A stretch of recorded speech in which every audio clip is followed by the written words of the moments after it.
জুলকিফলে আমরা যে তখনকার সময় যে যুদ্ধ ছিল মনে আছে। ওকে, তাহলে এখন এটা হচ্ছে জুলকিফলের ওনার কাহিনী, যেটা ইসরায়েল রাজ্যের সাথে আমরা যে তখনকার সময় যে যুদ্ধ ছিল মনে আছে কিনা আমাদের, এটা হলো কন্টিনিউশন ওখানে ইসরায়েলের সাথে যে ইসরায়েলের উপর যে শক্তিশালী করে দিল আল্লাহ অপোজিট গ্রুপদেরকে, শত্রু গ্রুপদের যে পাওয়ারফুল করে দিল। তখনকার সময় তিনটা গ্রুপ পাওয়ারফুল ছিল, অসিরিয়রা, মিশরীয়রা আর ব্যাবিলনীয়রা।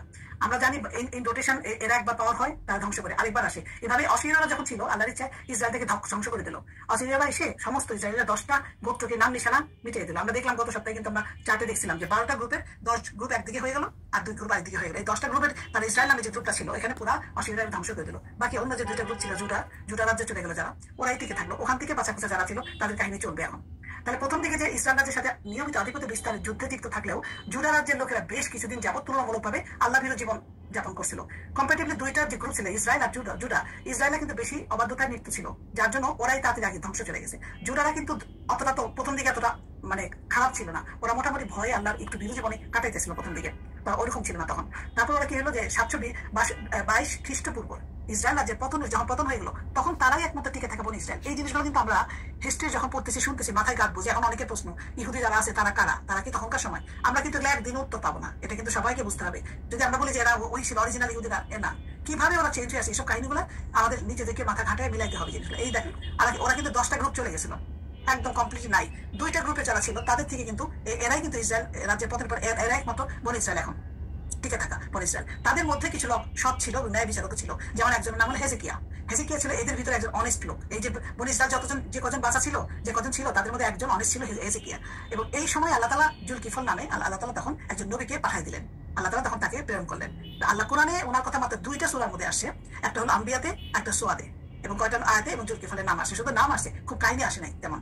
এখন একটু দেখবো আমরা কি আসে। এই আলিয়াসা যে ছিল, আমরা গত সপ্তাহে পড়ছি ইলিয়াস এবং আলিয়াসার পরেই কিন্তু উনি নবী হন এবং ফিলিস্তিন অঞ্চলে বনু ইসরায়েলের মধ্যে তাওহীদের দাওয়াত দেন।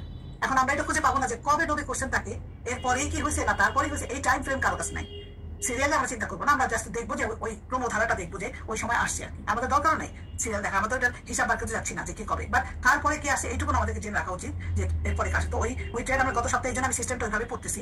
আলিয়াসা পরে হলো জুলকিফল আলাইহিস সালাম, ওনাকে নবী করে পাঠান। তারপর আল্লাহ তাআলা কি বলছেন যে আল্লাহ তাআলা বলেন সূরা এই যে দুটো আয়াতের কথা বললাম, যেটা সূরা আম্বিয়াতে বলতেছেন এখানে যে ওয়া ইসমাঈলা ওয়া যালকিফল কুল্লু মিনাস সাবিরিন। এই যে নাম আসছে ওনাদের তিনজন, ইদ্রিস, তারপরে ইসমাঈল, ইদ্রিস আর জুলকিফল, তারা সবাই ছিলেন সবরকারী, সাবিরিন, তারা সবাই সবরকারী ছিলেন। ওয়াদখুলনাহুম ফি রাহমাতিনা ইন্নাহুম মিনাস সালিহিন। কি হলো আল্লাহ তাআলা তাদেরকে আমরা কি করব, রহমতের সৎকর্ম ছিল তাদের আমরা রহমত প্রাপ্তদের অন্তর্ভুক্ত করলাম, যে তারা সৎকর্মশীলের অন্তর্ভুক্ত ছিল, এটা সাবিরিন। আর যে আল্লাহ তাআলা বলতেছেন যে ওয়াজকুরু ইসমাঈলা ওয়া ইয়াসা ওয়া আলিয়াসা ওয়া যালকিফল কুল্লু মিনাস আখিয়ারিন। এখানে দেখেন আখিয়ার বলছে, ওখানে বলছে তারা আখিয়ার হইতেছিল শ্রেষ্ঠ, তারা ভালো কাজে শ্রেষ্ঠ মধ্যে তারা ছিল অন্তর্ভুক্ত। মানে তিনজনের নাম তারা কোন লেভেলে চলে গেছে, ইসমাইল, তারপরে আলিয়াসা, জুলকিফল, তিনজনই তো শ্রেষ্ঠ। তারপরে নবীন অল্প কাহিনী আসছে বলে যে সেরকম নাম মাত্র নবী ছিল তা কিন্তু না, ওইভাবে আমরা চিন্তা করবো না। নবী সব নবী ক্যাটাগরি একই, ওই তাকে আলাদা সম্মান এই জন্য বলছে যে সে কিন্তু সম্মানে ছিল, সবরকারী ছিল, সহমত প্রাপ্তদের আমি অন্তর্ভুক্ত করেছিলাম এবং সৎকর্মশীলদের অন্তর্ভুক্ত সে। সুতরাং নবীদের আমরা চিন্তা করবো যে আল্লাহ তাআলা কম আসলে যে কাহিনী এটা আছে তা না, আল্লাহ তাআলা এটা বলছে সোয়াদে। আর শ্রেষ্ঠ নবীগণের সাথে একত্রিত হওয়ার জন্য আমরা বুঝতে পারি যে অনেক উচ্চ দরের নবী ছিলেন।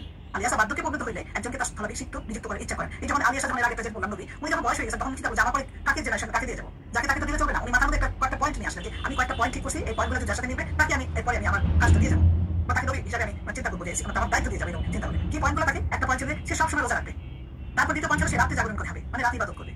3 নম্বর ছিল কোনো অবস্থায় সে রাগান্বিত হবে না, রেগে যাবে না। এই রাগ কন্ট্রোল করা কত ইম্পর্টেন্ট, এটা একটা পয়েন্ট রেখেছে, চিন্তা করা যায় রাগটা রাগেই তো সর্বনাশ। তো 3টা পয়েন্ট উনি বললেন যে এই গুণ 3টা যার মধ্যে থাকবে আমি তাকে সিলেক্ট করবো নবী হিসাবে।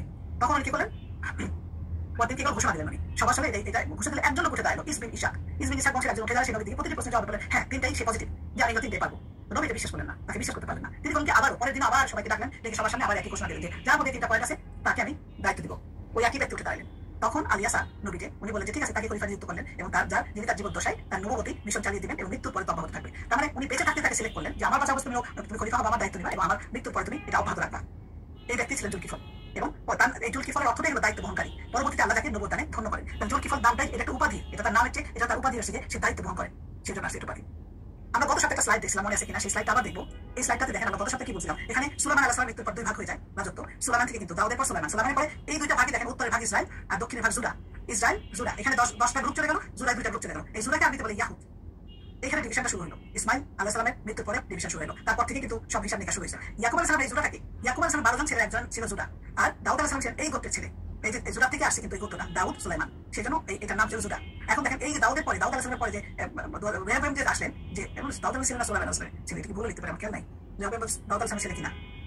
এখানে ওনার ছেলে পাওয়ারে চলে আসেন, যে যখন মৃত্যুর পরে যে রেহবাম যে সে হলো পাওয়ারে যখন আসলে এখানে আসার পরে ইসরায়েলের 10টা গোত্র যেটা হলো, যেটা চলে গেল ইসরায়েল, এখানে ওনার ছেলে পাওয়ারে চলে আসছেন, যে যখন মৃত্যুর পরে যে রেহবাম যে সে হলো পাওয়ারে যখন আসলে এখানে আসার পরে ইসরায়েলের 10টা গোত্র যেটা হলো, যেটা চলে গেল ইসরায়েল, এখানে এই 10টা গোত্রের রাজধানীর নাম হলো সামারিয়া, আর জুডা গোত্রের রাজধানীর নাম হলো জেরুজালেম। তাহলে কোনটা ঠিক আছে? জেরুজালেমটা আছে না? এটাই ঠিক আছে। তো এই জুডা আর ইয়ামিন দুইজন যে নাম, দুইজন ছেলে, তার গোত্র হলো রেহবামের অনুগত হয়ে থাকে।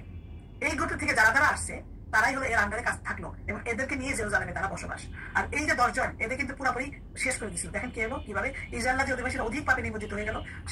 তৎকালীন শাসক ছিল আহাব, এবং সে বহু স্কলার ও জ্ঞানীকে হত্যা করে, এবং ইলিয়াস আলাইহিস সালাম নামক একজন নবী শতকারী গত সপ্তাহে যেটা করছি আমরা, তার মধ্যে প্রেরণ করেন। ইলিয়াস আলাইহিস সালাম কি করলেন? ওনাকে প্ল্যান করলো, যখন ওর মধ্যে দাওয়া করলো, তখন ওনাকে হত্যা করার প্ল্যান করা হলো। উনি চলে গেলেন তখন এই পাশে ইয়াহুদিয়াতে চলে আসেন, এই পাশে চলে আসছেন, ওই রাজ্যে চলে গেলেন। কিছুদিন পরে আবার উনি এই রাজ্যে চলে আসছেন, আসার পর ইসরায়েলে ফিরে আসলেন। আসার পরে আখিয়া ও তার পুত্রকে আকিজিয়া আবারও চেষ্টা করলেন যে তাদেরকে ঠিক পথে নিয়ে আসা যায় কিনা, কিন্তু আলিয়াসান এরপরে পারে না।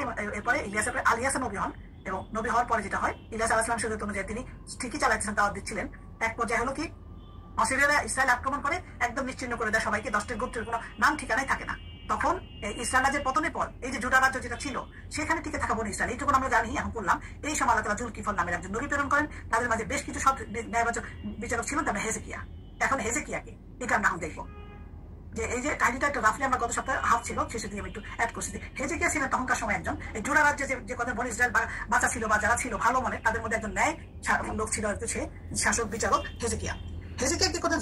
জুলকিফল আলাইহিস সালামকে অনেক মানতেন, যেহেতু উনি খলিফা ছিলেন। জুলকিফল তার কথা হেজেকিয়া মানতেন, এবং হেজেকিয়াকেও জুলকিফল খুব প্রশংসা করতেন। দুজনে তারা দুজনে মানে সাপোর্ট ছিল খুব তাদের দুজনে।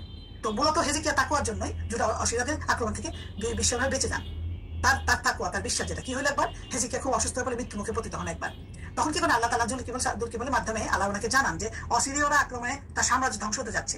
তখন তাকে জানানো হলো যে তোমাদের সাম্রাজ্য কিন্তু অসিরীয়রা সামনে আসতেছে আক্রমণ করার জন্য, এটা ওনাকে জানানো হলো। তখন উনি কি করলেন? সেজদায় পড়ে গেলেন। সেজদায় পরে সাম্রাজ্য রক্ষার জন্য আল্লাহর কাছে আন্তরিকভাবে দোয়া করতে থাকলেন, যে আল্লাহর কাছে তার যাতে ধ্বংস না হয়ে যায়, সেটা আল্লাহর কাছে উনি আন্তরিকভাবে দোয়া করতে থাকলেন।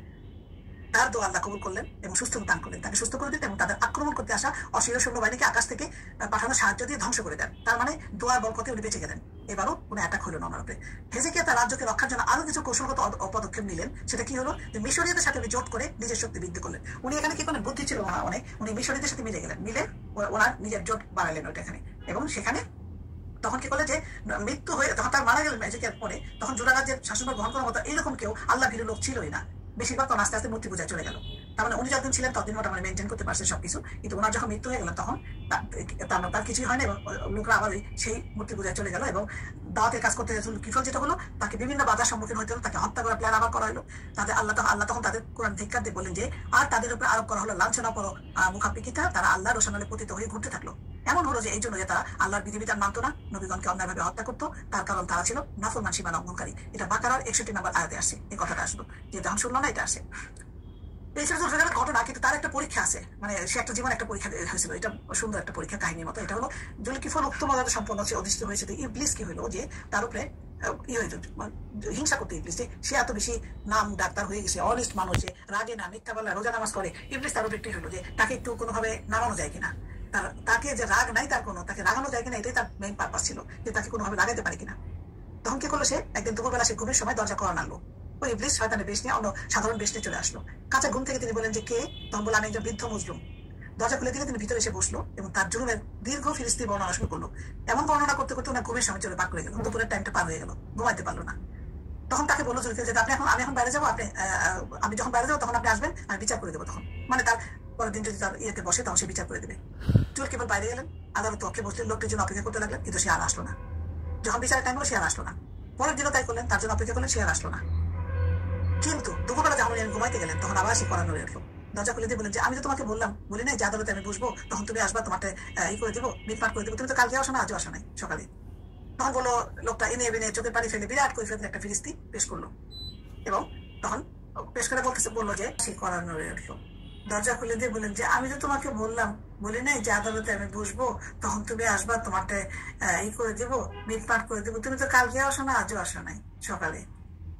তখন বললো লোকটা এনে বেনে চোখের পানি ফেলে বিরাট কৈফিয়তের একটা ফিরিস্তি পেশ করলো।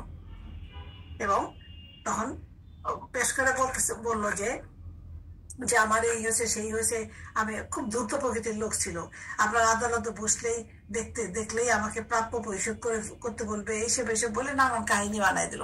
করতে করতে ওই দিনের ঘুমও শেষ তার, সে ওই দিনও ঘুমাইতে পারলো না। এইভাবে সে ওই দিনের ঘুমটা মাটি করলো। তো তখন চলে গেল।